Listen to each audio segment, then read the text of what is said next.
बड़े साल पहले साढ़े पंजाब ਦੇ ਇੱਕ ਸ਼ਹਿਰ ਵਿੱਚ ਦੋ ਬਰਾਦਰੀਆਂ ਵਿੱਚ ਇੱਕ ਵੱਡੀ ਲੜਾਈ ਹੋਈ। ਇੱਕ ਬਰਾਦਰੀ ਤਾਦਾਦ ਵਿੱਚ ਬਹੁਤ ਵੱਡੀ ਸੀ।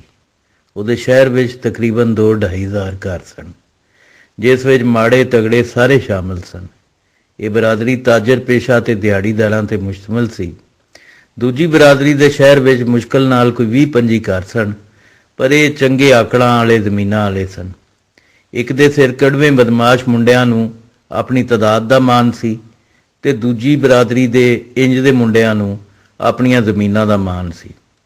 ਦੋਵਾਂ ਬਰਾਦਰੀਆਂ ਦੇ ਘਰ ਪੁਰਾਣੇ ਸ਼ਹਿਰ ਦੇ ਇੱਕੋ ਇਲਾਕੇ ਵਿੱਚ ਸਨ। ਇਹ ਨਿੱਕੀ ਇੱਟਾਂ ਦੇ ਪੁਰਾਣੇ ਜ਼ਮਾਨੇ ਵਾਲੇ ਘਰਾਂ ਵਿੱਚ ਰਹਿੰਦੇ ਸਨ, ਜਿਨ੍ਹਾਂ ਦੇ ਚੁਬਾਰੇ ਕੰਧਾਂ ਆਪਸ ਵਿੱਚ ਜੁੜੀਆਂ ਹੋਈਆਂ ਸਨ। ਲੜਾਈ ਮੁੰਡਿਆਂ ਦੇ ਛੱਤ ਤੇ ਖਲੋਣ ਤੋਂ ਸ਼ੁਰੂ ਹੋਈ। ਦੋਵਾਂ ਨੂੰ ਇਤਰਾਜ਼ ਸੀ ਕਿ ਉਹਨਾਂ ਦੇ ਮੁੰਡਿਆਂ ਦੇ ਚੁਬਾਰਿਆਂ ਤੇ ਖਲੋਣ ਨਾਲ ਘਰਾਂ ਦਾ ਪਰਦਾ ਮੁਤਾਸਰ ਹੁੰਦਾ ਹੈ, ਤੇ ਇੱਕ ਦੇ ਨਾ ਹਟਣ ਤੇ ਦੂਜਾ ਜ਼ਿਦੋ ਬਜ਼ਦੀ ਖਹਿ ਕੇ ਕੋਠੇ ਤੇ ਚੜ੍ਹਦਾ ਤੇ ਨਾਲ ਬੇਲੀ ਸੱਜਣ ਵੀ ਲੈ ਖਲੋਂਦਾ। ਵੱਡੀ ਲੜਾਈ ਤੋਂ ਪਹਿਲੇ 2-3 ਲੜਾਈਆਂ ਹੋਈਆਂ, ਜਿਨ੍ਹਾਂ ਵਿੱਚ ਇੱਕ ਦੇ ਮੁੰਡਿਆਂ ਪਹਿਲੇ ਮਹੱਲੇ ਵਿੱਚ ਦੂਜੀ ਬਰਾਦਰੀ ਦੇ ਮੁੰਡੇ ਕੁੱਟੇ, ਉਹਨਾਂ ਨੂੰ ਬਰਫ਼ ਵਾਲੇ ਸੂਏ ਮਾਰੇ। ਫਿਰ ਜਵਾਬ ਵਿੱਚ ਦੂਜੀ ਬਰਾਦਰੀ ਜਿਹੜੀ ਤਾਦਾਦ ਵਿੱਚ ਵੱਡੀ ਸੀ, ਉਸ ਹਸਪਤਾਲ ਵਿੱਚ ਨਿੱਕੀ ਬਰਾਦਰੀ ਵਾਲਿਆਂ ਦੇ 2-3 ਬੰਦਿਆਂ ਨੂੰ ਛੁਰੀਆਂ ਮਾਰੀਆਂ। ਇਸ ਵਾਕਿਏ ਦੇ ਕੁਝ ਦਿਨ ਬਾਅਦ ਤਾਦਾਦ ਵਿੱਚ ਨਿੱਕੀ ਬਰਾਦਰੀ ਵਾਲਿਆਂ ਦੇ ਸਿਰ ਕੜਵੇਂ ਮੁੰਡਿਆਂ ਤਾਦਾਦ ਵਿੱਚ ਵੱਡੀ ਬਰਾਦਰੀ ਵਾਲਿਆਂ ਦੇ ਇੱਕ ਕੰਨ ਟੁੱਟੇ ਮੁੰਡੇ ਨੂੰ ਲੰਮਾ ਪਾ ਕੇ ਲੱਤਾਂ ਤੇ ਸਬਲਾਂ ਮਾਰੀਆਂ ਕਿ ਲੱਤਾਂ ਟੁੱਟ ਜਾਣ। ਇਹ ਬੜੀ ਦਹਿਸ਼ਤ ਵਾਲਾ ਵਾਕਿਆ ਸੀ। ਇਹ ਬੜੀ ਦਹਿਸ਼ਤ ਵਾਲਾ ਵਾਕਿਆ ਦੂਜੇ ਤੇ ਦਹਿਸ਼ਤ ਪਾਉਣ ਵਾਸਤੇ ਔਰ ਵੱਟਾ ਲੈਣ ਵਾਸਤੇ ਕੀਤਾ ਗਿਆ।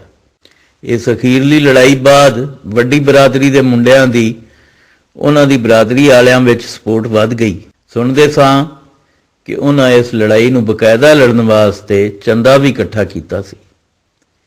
ਇਹਨਾਂ ਲੜਾਈਆਂ ਦੇ ਕੁਝ ਦਿਨ ਬਾਅਦ ਫਿਰ ਇੱਕ ਲੜਾਈ ਹੋਈ, ਜਿਸ ਵਿੱਚ ਵੱਡੀ ਬਰਾਦਰੀ ਵਾਲਿਆਂ ਨਿੱਕੀ ਬਰਾਦਰੀ ਵਾਲਿਆਂ ਦੇ ਇੱਕ ਨਿੱਕੇ ਮੁੰਡੇ ਨੂੰ ਰਾਹ ਜਾਂਦੇ ਮਾਰਿਆ। ਮੁੰਡਾ ਘਰ ਵਿੱਚ ਰੋਂਦਾ ਆਇਆ ਤੇ ਉਸ ਦੇ ਵੱਡੇ ਭਰਾ, ਜਿਹੜਾ ਕਿ ਬੜਾ ਲਾਇਕ ਫਾਇਕ ਪੜਾਕੂ ਤੇ ਹਮੇਸ਼ਾ ਚੁੱਪ ਚਪੀਤਾ ਰਹਿੰਦਾ ਸੀ, ਉਸ ਗੁੱਸੇ ਵਿੱਚ ਆ ਕੇ ਵੱਡੀ ਬਰਾਦਰੀ ਵਾਲਿਆਂ ਦੇ ਇੱਕ ਲੜਾਕੇ ਮੁੰਡੇ ਨੂੰ ਚੁਬਾਰੇ ਤੇ ਤੋਂ ਵਿਹੜੇ ਵਿੱਚ ਖਲੋਤੇ ਨੂੰ ਫੈਰ ਮਾਰ ਕੇ ਕਤਲ ਕਰਤਾ। ਉਸ ਦੇ ਫੌਰੀ ਬਾਅਦ ਚਫੇਰੇ ਰੌਲਾ ਪੈ ਗਿਆ, ਪੁਲਿਸ ਆ ਗਈ, ਪਰ ਹਜੂਮ ਵੱਡੇ ਤੋਂ ਵੱਡਾ ਹੁੰਦਾ ਗਿਆ। ਵੱਡੀ ਬਰਾਦਰੀ ਵਾਲੇ ਹਰ ਪਾਸੋਂ ਇਕੱਠੇ ਹੋਣ ਲੱਗ ਪਏ। ਉਹਨਾਂ ਦੇ ਕੁਝ ਜੱਟਿਆਂ ਤੇਲ ਦੀ ਏਜੰਸੀ ਤੋਂ ਖੁੱਲਾ ਤੇਲ ਪੀਪਿਆਂ ਵਿੱਚ ਲਿਆ ਕੇ ਨਿੱਕੀ ਬਰਾਦਰੀ ਵਾਲਿਆਂ ਦੇ ਘਰਾਂ ਨੂੰ ਅੱਗ ਲਾਉਣੀ ਸ਼ੁਰੂ ਕਰ ਦਿੱਤੀ ਤੇ ਬਾਕੀਆਂ ਜੱਥੇ ਦੀ ਸ਼ਕਲ ਵਿੱਚ ਚੁਬਾਰੇ ਤੇ ਖਲੋਤੇ ਮੁੰਡੇ ਤੇ ਹਮਲਾ ਆਵਰ ਹੋਣ ਦੀ ਕੋਸ਼ਿਸ਼ ਕੀਤੀ। ਇਹਨੇ ਸ਼ਹਿਰ ਦੇ ਏਸੀ ਨੂੰ ਖਬਰ ਦਿੱਤੀ ਜਾ ਚੁੱਕੀ ਸੀ ਤੇ ਪੁਲਿਸ ਵੀ ਆ ਚੁੱਕੀ ਸੀ, ਪਰ ਹਾਲਾਤ ਵੱਸੋਂ ਬਾਹਰ ਹੁੰਦੇ ਜਾ ਰਹੇ ਸਨ। ਨਿੱਕੀ ਬਰਾਦਰੀ ਵਾਲਿਆਂ ਦੇ ਅਕਸਰ ਘਰ ਵਿਹਲੇ ਹੋ ਚੁੱਕੇ ਸਨ ਤੇ ਲੋਕ ਘਰ ਛੱਡ ਕੇ ਅੰਦਰੂਨ ਸ਼ਹਿਰ ਤੋਂ ਦੂਰ ਦੂਜੇ ਤੀਜੇ ਮਹੱਲਿਆਂ ਵਿੱਚ ਜਾ ਚੁੱਕੇ ਸਨ। ਦੂਜੇ ਪਾਸੇ ਕੋਠੇ ਤੇ ਖਲੋਤਾ ਮੁੰਡਾ ਤੇ ਉਹਦਾ ਘਰ ਚਫੇਰਿਓਂ ਘੇਰਿਆ ਜਾ ਚੁੱਕਿਆ ਸੀ। ਥੱਲੇ ਘਰ ਨੂੰ ਅੱਗ ਵੀ ਲਾਈ ਜਾ ਚੁੱਕੀ ਸੀ ਤੇ ਉਹ ਕੱਲਾ ਕੋਠੇ ਖਲੋਤਾ ਫਾਇਰ ਕੱਢ ਰਿਹਾ ਸੀ ਕਿ ਕੋਈ ਉਹਦੇ ਨੇੜੇ ਜਾਂ ਉਹਨਾਂ ਦੇ ਕੋਠੇ ਤਿੱਕਰ ਨਾ ਅੱਪੜ ਜਾਏ। ਉਹਦੀ ਇਹ ਹਿਕਮਤ ਅਮਲੀ ਉਦੋਂ ਕੰਮ ਆਈ ਜਦ ਪੁਲਿਸ ਦੇ ਆਲਾ ਅਫਸਰ ਫੌਜ ਦੀ ਮਦਦ ਨਾਲ ਉਹਨੂੰ ਉੱਥੋਂ ਕੱਢ ਕੇ ਲੈ ਗਏ। ਵੱਡੀ ਬਰਾਦਰੀ ਵਾਲਿਆਂ ਦਾ ਗੁੱਸਾ ਅੱਗ ਦੀਆਂ ਲਾਟਾਂ ਬਣ ਕੇ ਅੰਬਰ ਤਿੱਕਰ ਜਾ ਰਿਹਾ ਸੀ। ਉਹ ਹਿਸਾਬ ਬਰਾਬਰ ਕਰਨ ਵਾਸਤੇ ਨਿੱਕੀ ਬਰਾਦਰੀ ਵਾਲਿਆਂ ਦੇ ਮੁੰਡਿਆਂ ਨੂੰ ਘਰ-ਘਰ ਲੱਭ ਰਹੇ ਸਨ ਤੇ ਫਿਰ ਅਖੀਰ ਨਿੱਕੀ ਬਰਾਦਰੀ ਵਾਲਿਆਂ ਦਾ ਇੱਕ ਬਦਕਿਸਮਤ ਜਵਾਨ, ਜਿਹੜਾ ਕਿ ਵੱਡੀ ਬਰਾਦਰੀ ਵਾਲਿਆਂ ਦੇ ਹਰ ਮੁੰਡੇ ਦਾ ਯਾਰ ਬੇਲੀ ਰਹਿ ਚੁੱਕਿਆ ਸੀ ਔਰ ਸਾਰਿਆਂ ਨੂੰ ਖਵਾਉਂਦਾ ਪਿਆਉਂਦਾ ਰਹਿੰਦਾ ਸੀ, ਉਹ ਇੱਕ ਘਰ ਦੀ ਤਲਾਸ਼ੀ ਲੈਣ ਤੇ ਅੱਗ ਲਾਉਣ ਦੌਰਾਨ ਉਹਨਾਂ ਦੇ ਹੱਥੀਂ ਚੜ੍ਹ ਗਿਆ। ਇਹ ਜਵਾਨ ਆਪਣੇ ਬੁੱਢੇ ਬਾਪ ਦਾ ਇਕਲੌਤਾ ਪੁੱਤਰ ਸੀ। ਇਹ ਬਹੁਤ ਹੀ ਹਸਮੁਖ ਤੇ ਪਿਆਰ ਮੁਹੱਬਤ ਵਾਲਾ ਜਵਾਨ ਸੀ, ਪਰ ਨਫ਼ਰਤ ਦੀ ਅੱਗ ਤੇ ਬਰਾਦਰੀਇਜ਼ਮ ਦੀ ਜਹਾਲਤ ਅੱਗੇ ਕਿਸੇ ਸ਼ੈ ਦਾ ਭਾਰ ਨਹੀਂ ਸੀ। ਕਿਸੇ ਇਹ ਨਾ ਵੇਖਿਆ ਕਿ ਇਹ ਤੇ ਇਹਨਾਂ ਦਾ ਆਪਣਾ ਵੀ ਯਾਰ ਬੇਲੀ ਸੀ ਔਰ ਸਵੇਰ ਸ਼ਾਮ ਉਹਦੇ ਨਾਲ ਬੈਠੇ ਰੋਟੀ ਟੁੱਕਰ ਖਾਂਦੇ ਸਨ। ਉਹਨਾਂ ਤਾਂ ਬਸ ਆਪਣਾ ਹਿਸਾਬ ਬਰਾਬਰ ਕਰਨਾ ਸੀ ਜੀ। ਲਿਆਦਾ ਉਹਨੂੰ ਘਰੋਂ ਘਸੀਟ ਕੇ ਕੱਢਿਆ ਗਿਆ ਤੇ ਭਰੇ ਬਾਜ਼ਾਰ ਭਰੇ ਮਜਬੇ ਚੌਕ ਵਿੱਚ ਲਿਜਾ ਕੇ ਪਹਿਲੇ ਕਾਰਬੀਨ ਦੇ ਫਾਇਰ ਮਾਰੇ ਗਏ ਤੇ ਫਿਰ ਉਹਦੀਆਂ ਖੁੱਚਾਂ ਵਿੱਚ ਰੱਸੀਆਂ ਪਾ ਕੇ ਉਹਦੀ ਲਾਸ਼ ਪੂਰੇ ਬਾਜ਼ਾਰ ਵਿੱਚ ਧਰੋਈ ਫਿਰੇ।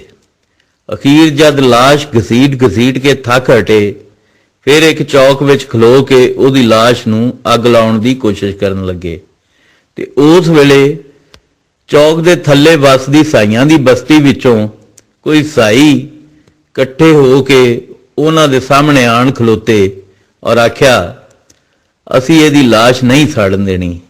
ਤੁਸੀਂ ਬਦਲਾ ਲੈਣਾ ਸੀ ਲੈ ਲਿਆ, ਬੰਦਾ ਮਾਰਨਾ ਸੀ ਮਾਰ ਲਿਆ, ਹੁਣ ਸ਼ਰਮ ਕਰੋ, ਤੁਸੀਂ ਮੁਸਲਮਾਨ ਜੇ। ਮੁਸਲਮਾਨ ਲਾਸ਼ ਦੀ ਬੇਹੁਰਮਤੀ ਨਹੀਂ ਕਰਦੇ, ਮੁਸਲਮਾਨ ਲਾਸ਼ ਨੂੰ ਅੱਗ ਨਹੀਂ ਲਾਉਂਦੇ। ਵੱਡੀ ਬਰਾਦਰੀ ਦਾ ਮੁਸ਼ਤਲ ਹਜੂਮ ਸਾਈਆਂ ਦੀ ਗੱਲ ਮੰਨ ਕੇ ਲਾਸ਼ ਛੱਡ ਗਿਆ।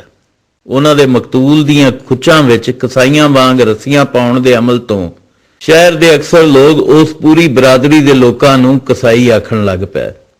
ਹਾਲਾਂਕਿ ਉਸ ਬਰਾਦਰੀ ਦੇ ਸਾਰੇ ਲੋਕ ਉਹਨਾਂ ਦੇ ਉਸ ਵਹਿਸ਼ੀਆਨਾ ਫੇਲ ਦੇ ਹਮਾਇਤੀ ਨਹੀਂ ਸਨ। ਅੱਜ ਵੀ ਜਦ ਕਦੀ ਉਹ ਵਾਕਿਆ ਚੇਤੇ ਕਰਵਾਇਆ ਜਾਂਦਾ ਹੈ ਤੇ ਉਸ ਬਰਾਦਰੀ ਦੀ ਅਕਸਰੀਅਤ ਦੀਆਂ ਅੱਖਾਂ ਨੀਵੀਆਂ ਹੋ ਜਾਂਦੀਆਂ ਨੇ।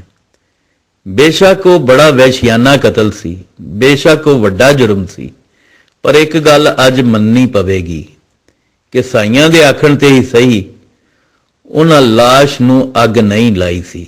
ਕਾਸ਼ ਸਿਆਲਕੋਟ ਵਿੱਚ ਵੀ ਕੋਈ ਸਾਈ ਇਕੱਠੇ ਹੋ ਕੇ ਉੱਥੇ ਦੇ ਮੁਸਲਮਾਨਾਂ ਨੂੰ ਇੰਨੀ ਕੁ ਮੱਤ ਦੇ ਦਿੰਦੇ ਕਿ ਮੁਸਲਮਾਨ ਲਾਸ਼ ਦੀ ਬੇਰਹਿਮਤੀ ਨਹੀਂ ਕਰਦੇ, ਮੁਸਲਮਾਨ ਲਾਸ਼ ਨੂੰ ਅੱਗ ਨਹੀਂ ਲਾਉਂਦੇ।